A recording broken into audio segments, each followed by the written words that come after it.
जिस औलाद में यह तीन गुण होते हैं वह औलाद अपने माता पिता को बहुत दुख देती है। वह तीन गुण कौन से हैं? चलिए जानते हैं एक प्राचीन कथा के माध्यम से। बहुत समय पहले की बात है। किसी राज्य में सूरजभान नाम का एक राजा राज करता था। उसकी एक बहुत ही सुंदर कन्या थी जिसका नाम था कलावती। कलावती को अपनी सुंदरता पर बहुत ही ज्यादा घमंड था। अपने माता पिता की वह शुरू से ही लाडली बेटी थी, इसलिए पूरी स्वतंत्रता के साथ खेल कूद कर बड़ी हुई। उसे इस बात का भी अभिमान था कि वह एक राजकुमारी है। वह अपने आगे किसी को कुछ नहीं समझती थी। चलते फिरते लोगों का अपमान करती रहती थी। राजा सूरजभान की कन्या जब बड़ी हो गई और विवाह के योग्य हो गई तो उसके लिए शादी के रिश्ते आने लगे। लेकिन जो भी रिश्ता आता तो कलावती अपने दुष्ट प्रभाव के चलते उसे वापस लौटा देती थी।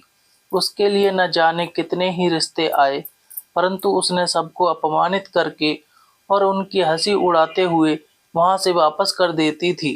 राजा सूरजभान भी अपनी बेटी की इन हरकतों से बहुत परेशान हो चुका था। फिर एक दिन राजा ने कलावती के लिए अपने राज्य में एक स्वयंवर का आयोजन किया। कई जगह के राजकुमार और राजा महाराजा स्वयंवर में भाग लेने के लिए आए। सारे राजा महाराजा आकर अपने अपने आसन पर बैठ गए। उधर राजकुमारी कलावती हाथ में वरमाला लेकर अपनी सहेलियों के साथ राज दरबार में आई। कलावती अपनी सुंदरता के घमंड में भरी हुई थी। सभी राजकुमारों को गौर से देखते हुए आगे बढ़ने लगी।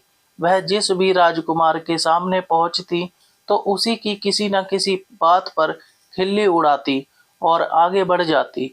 फिर सभा के बीच राजकुमारी की बातों से अपमानित होकर वह सभी राजकुमार सभा से उठकर चले जाते हैं। फिर यह बात राजा सूरजभान को बहुत बुरी लगती है और राजा साहब सोचने लगते हैं कि इस लड़की ने तो दरबार में आई हुई हमारे सभी मेहमानों को भी बेइज्जत किया है। इस लड़की को इसकी दुष्टता का दंड अवश्य मिलेगा। गुस्से में राजा ने भरे दरबार में यह घोषणा कर दी कि मैं अपनी बेटी की ऐसी हरकत के लिए आप सबसे क्षमा मांगता हूँ, परंतु आज मैं सबके सामने यह घोषणा करता हूँ कि इस कन्या का विवाह अब मैं किसी राजकुमार से ना करके किसी भिखारी के साथ करूँगा। रोज भीख मांगकर ही अपना पेट पालन हो और उसके साथ रहकर यह भी भीख मांगकर ही खाएगी तो इसे अपनी करने पर पछतावा होगा। राजा की ऐसी घोषणा सुनकर राज दरबार में बैठे सभी मंत्री गणों ने राजा की बहुत प्रशंसा की। सभी कहने लगे कि राजा साहब ऐसी असभ्य और संस्कारी कन्या के साथ ऐसा ही होना चाहिए। इतना कहकर वे सभी मंत्रीगण राजा के दरबार से चले गए। तभी वहां से एक गाना गुनगुनाता हुआ भिखारी गुजर रहा था। भिखारी की आवाज सुनकर राजा ने अपने नौकर को भेजकर उस भिखारी को अपने दरबार में बुला लिया। उस भिखारी की बहुत ही दयनीय दशा थी। मेले कुचले और फटे पुराने वस्त्र पहने हुए था। उसके हाथ में एक लकड़ी का डंडा था और लंबी सी दाढ़ी थी। भिखारी राजा के सामने जाकर खड़ा हो गया और अपनी मीठी आवाज में कुछ गीत गुनगुनाने लगा। भिखारी की मीठी आवाज सुनकर राजा बहुत प्रसन्न हुआ। प्रसन्न होकर राजा ने भिखारी से कहा, मैं तुम्हें इनाम के रूप में मेरी बेटी को सौंप रहा हूँ। आज से यह तुम्हारी पत्नी है। तुम इसे अपने साथ ले जाओ और जैसा भी रूखा सूखा मिले तुम खुद खाना और इसको भी खिलाना। अपने पिताजी का ऐसा कठोर निर्णय सुनकर कलावती बहुत दुखी हुई कि उसके पिताजी ने यह क्या कर डाला। पहले तो उसने भिखारी के साथ जाने से मना कर दिया, परंतु अपने पिताजी का आदेश था इसलिए उसे विवश होकर भिखारी के साथ जाना पड़ा। राजा सूरजभान ने कहा, बेटी तुमने किसी राजघराने में जाने का अधिकार पूरी तरह से खो दिया है। अब से यह भिखारी ही तुम्हारा पति है। इसी के साथ में तुम्हें अपना जीवन बिताना पड़ेगा। अगर तुमने इसे धोखा दिया या इसका साथ छोड़ा तो तुम्हें मृत्यु दंड भी दिया जा सकता है। कलावती का विवाह उस भिखारी से करने के बाद उसे अपने घर से विदा कर दिया। कलावती रोती बिलखती भिखारी के साथ चली गई। भिखारी उसे लेकर खुशी खुशी एक जंगल में लेकर चला गया। उस जंगल में उसकी एक अत्यंत सुंदर कुटिया थी। उस कुटिया के पास ही उस भिखारी ने एक आम का पेड़ लगाया था। उस पेड़ पर बहुत सारे आम के फल लगे हुए थे। नजदीक ही एक बहुत बड़ा और हरा भरा खेत था। कलावती ने उस भिखारी से पूछा कि यह खेत किसका है। तो भिखारी ने जवाब दिया कि राजकुमारी, मैंने ऐसा सुना है कि यह खेत उसी दाढ़ी वाले राजकुमार का है जिसे तुमने अपने स्वयंवर में दाढ़ी वाला बकरा कहकर अपमानित किया था। हे राजकुमारी, आपका दुर्भाग्य देखिए, बदकिस्मती से आपको उस दाढ़ी वाले की तरह ही मैं भी लंबी दाढ़ी वाला ही मिला हूँ। अगर तुम उस दाढ़ी वाले से विवाह कर लेती तो आज इस खेत की तुम स्वयं मालकिन होती, परंतु अब पछताने से कोई फायदा नहीं है। अब तो तुम्हें मुझ जैसे भिखारी के साथ ही जिंदगी भर रहना है। फिर कुछ दूर आगे चलने पर राजकुमारी कलावती को सुंदर फल फूलों से लदा हुआ एक बाग दिखाई देता है। कलावती ने कहा, थोड़ी देर इस बाग में ठहर कर विश्राम कर लेते हैं। यह बाग किसका है? भिखारी ने उत्तर दिया कि राजकुमारी, यह बाग भी उसी दाढ़ी वाले बकरे का है जिसका तुमने अपमान किया था।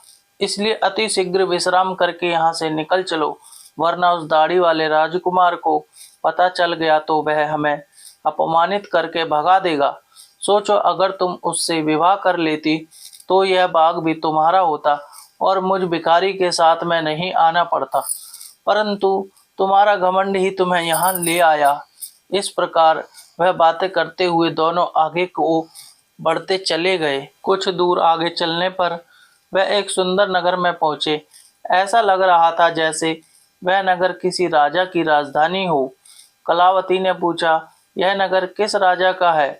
भिखारी ने उत्तर दिया, राजकुमारी, यह नगर मेरी नज़र से तो उसी दाढ़ी वाली बकरे का है जिसे तुमने भरी सभा में बेइज्जत किया था।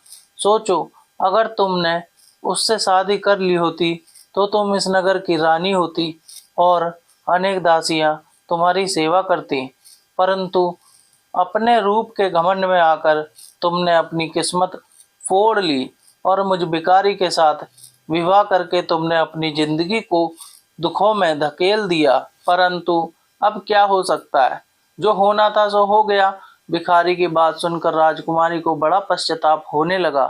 राजकुमारी कहने लगी, काश मैंने उसके साथ विवाह कर लिया होता। भिखारी ने कलावती के मुख से ऐसी बात सुनी तो उसने नाराज होते हुए कहा, राजकुमारी खबरदार, जो अब तुमने दूसरे पुरुष के बारे में सोचा भी, तो अब तो तुम केवल मेरी पत्नी हो और मैं ही तुम्हारा पति हूँ। अब महलों के सपने देखना छोड़कर तुम्हें मेरे साथ मेरी झोपड़ी में रहना पड़ेगा। इतना कहकर भिखारी राजकुमारी कलावती को अपनी झोपड़ी के पास ले गया, जो राजा के उस नगर से कुछ दूर एक तालाब के किनारे पर बनी हुई थी। झोपड़ी देखकर कलावती को बड़ा क्रोध आया और कहने लगी, यह कितनी बेकार सी झोपड़ी है, मैं इसमें कैसे रह पाऊंगी? इसमें रहकर मेरा दम घुटेगा। मैं बहुत बड़ी महलों की रहने वाली हूँ, इस छोटी सी झोपड़ी में मेरा गुजारा कैसे होगा? भिखारी बोला, राजकुमारी, अब आज से यही झोपड़ी तुम्हारा नया घर है, आज से इसी में रहना पड़ेगा। कलावती ने पूछा कि यहाँ पर तुम्हारा कोई नौकर चाकर दिखाई नहीं दे रहा है, झोपड़ी की साफ सफाई कौन करेगा? भिखारी ने कहा, राजकुमारी, ये तुम क्या कह रही हो? मैं कोई राजा महाराजा नहीं हूँ, ना कोई राजा का बड़ा अधिकारी हूँ जो मेरे पास नौकर चाकर होंगे। मैं तो खुद एक भिखारी हूँ, मैं तो नौकरों से भी गया बीता हूँ। झोपड़ी का सारा काम अब तुम्हें और मुझे ही करना है।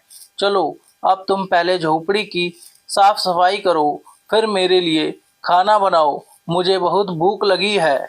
चलते चलते मैं थक चुका हूँ। कलावती को भोजन बनाना तो आता ही नहीं था, इसलिए भिखारी और राजकुमारी ने मिलकर उल्टा सीधा खाना बनाया और खाना खाकर दोनों सो गए। अगले दिन भिखारी ने राजकुमारी को जगाया और घर का सारा काम करने को कहा। राजकुमारी पूरे दिन काम करती रही और भिखारी की डांट फटकार सुनती रही। 2-3 दिन इसी तरह से बीत गए। घर में जो कुछ खाने को था वह भी खत्म हो गया। भिखारी बोला, राजकुमारी, अब खाने को तो कुछ बचा भी नहीं। जो कुछ मैंने मांग कर रखा था वह सब खत्म हो चुका है। आगे की जीविका चलाने के लिए हमें कुछ काम करना पड़ेगा। एक काम करो, मैं तुम्हें इस आम के पेड़ से आम तोड़कर दे दूंगा, तुम इनको बाजार में ले जाकर बेच आना। राजकुमारी ने आश्चर्य से कहा, मैं बाजार में आम बेचने जाऊंगी? अगर मुझे किसी ने आम बेचते हुए देख लिया तो वह मेरी हंसी उड़ाएंगे, मुझे बहुत शर्म आएगी। भिखारी बोला, काहे की शर्म? अब तो तुम रानी नहीं हो, तुम एक भिखारी की पत्नी हो। अब अगर शर्म ही आती है तो फिर भूखे मरो। मजबूर होकर राजकुमारी बाजार में आम बेचने के लिए चली गई और एक सड़क के किनारे आम रखकर बैठ गई और दिन भर आम बेचती रही। धीरे धीरे उसके आम खूब बिकने लगे। फिर एक दिन की बात है, जब राजकुमारी सड़क पर बैठी आम बेच रही थी, तभी वहां पर एक राजा का सैनिक आता है और वह लात मारकर उसके सारे आम इधर उधर फैला देता है और कहता है, खबरदार, जो रास्ता रोककर आम बेचे तो। उसके सारे आम फूट गए। उसका बहुत नुकसान हो गया था। राजकुमारी को बड़ा दुख हुआ। उसने सारी बात झोपड़ी में आकर भिखारी को बताई कि आज एक राजा के सैनिक ने उसके सारे आम लात मारकर फोड़ डाले। भिखारी ने कहा, तुम बिल्कुल पागल हो।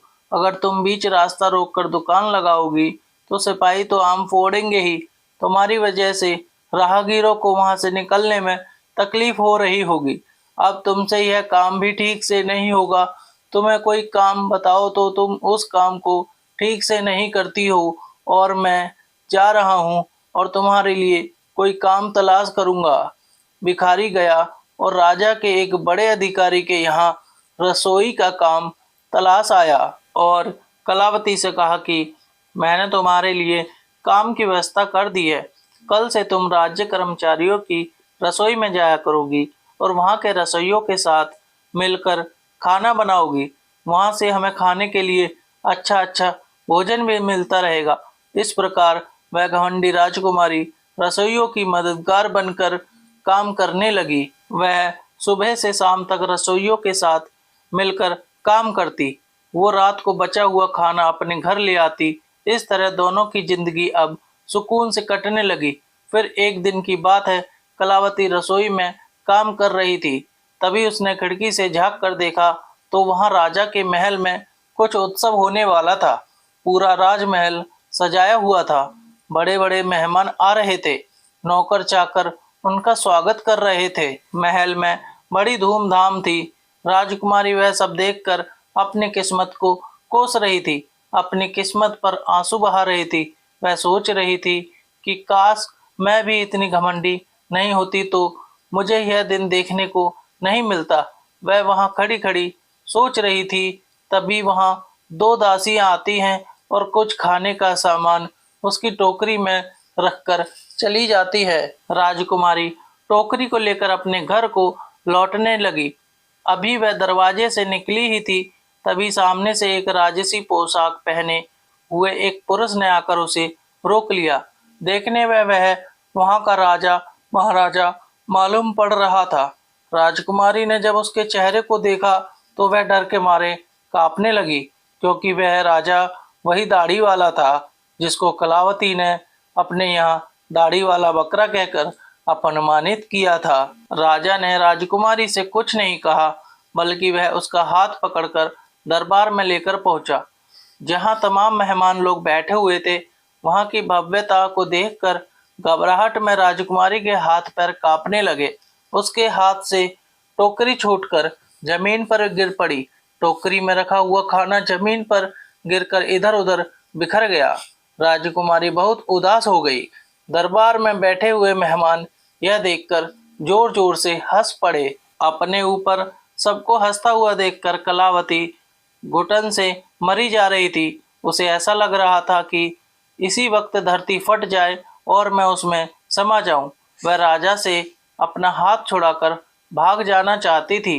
राजा ने उसे रोकते हुए कहा, राजकुमारी, घबराओ मत, तुम्हारे साथ कोई अभद्रता का व्यवहार नहीं होगा, बल्कि तुम्हें मैं यहाँ सम्मानित करने के लिए लाया हूँ। मैं वही तुम्हारा भिखारी पति हूँ जो तुम्हारे साथ झोपड़ी में रहता था, और मैं वही सैनिक हूँ जिसने तुम्हारी आम को फोड़ दिए थे। मैं ही यहाँ का राजा हूँ। मैं वही दाढ़ी वाला बकरा हूँ। मैंने तुम्हारे साथ भिखारी बनकर विवाह इसलिए किया था क्योंकि मैं तुम्हें चाहता था, और तुम्हारे पिताजी की प्रतिज्ञा को ध्यान में रखते हुए मुझे भिखारी की वेशभूषा बनानी पड़ी थी। मैंने भिखारी बनकर तो तुमसे विवाह कर लिया। अब तुम्हारा घमंड भी नष्ट हो चुका है। इतने सारे मेहमान हमारे स्वागत में आए हैं, अब मैं तुमसे सम्मान पूर्वक विवाह करूंगा। यह सुनकर राजकुमारी को बड़ी प्रसन्नता हुई और खुशी में उसकी आंखें आंसुओं से भर गई। अब तो दासियां आई और उसे राजभवन में ले जाकर दुल्हन के नए जोड़े में सजाकर ले आई। दरबार में कलावती के माता पिता भी मौजूद थे। सभी ने राजकुमारी को खूब आशीर्वाद दिया और राजा के साथ समस्त मेहमानों की उपस्थिति में उसका विवाह हुआ। उसका सारा घमंड चकनाचूर हो चुका था। वह पूरी तरह से बदल चुकी थी। उसने जिंदगी जीने का तरीका सीख लिया था। अत्यंत सुख सुविधा में पलकर मनुष्य उन अनुभवों से, उन संस्कारों से अपरिचित रह जाता है जो उसके जीवन में आगे बहुत कष्टदायक होता है। इसलिए मनुष्य को कभी भी किसी बात का घमंड नहीं करना चाहिए। परमात्मा जब तुम्हें किसी एक गुण से संपन्न बनाता है तो बाकी कई गुणों से खाली रखता है, ताकि तुम्हें जब कभी भी अभिमान हो तो तुम्हें उसका सबक मिल सके। इस प्रकार राजकुमारी उस दाढ़ी वाले पति के साथ बड़े आनंद से जीवन व्यतीत करने लगी। जिसकी औलाद अपनी मनमानी करती है तथा अपने माता पिता का अपमान करती है और उनकी बात को नहीं मानती है, ऐसी औलाद सदैव मुसीबत से घिरी रहती है। वीडियो अगर पसंद आया हो तो वीडियो को लाइक और हमारे चैनल कहानी के सुर को सब्सक्राइब करें और अपने दोस्तों के साथ शेयर करें।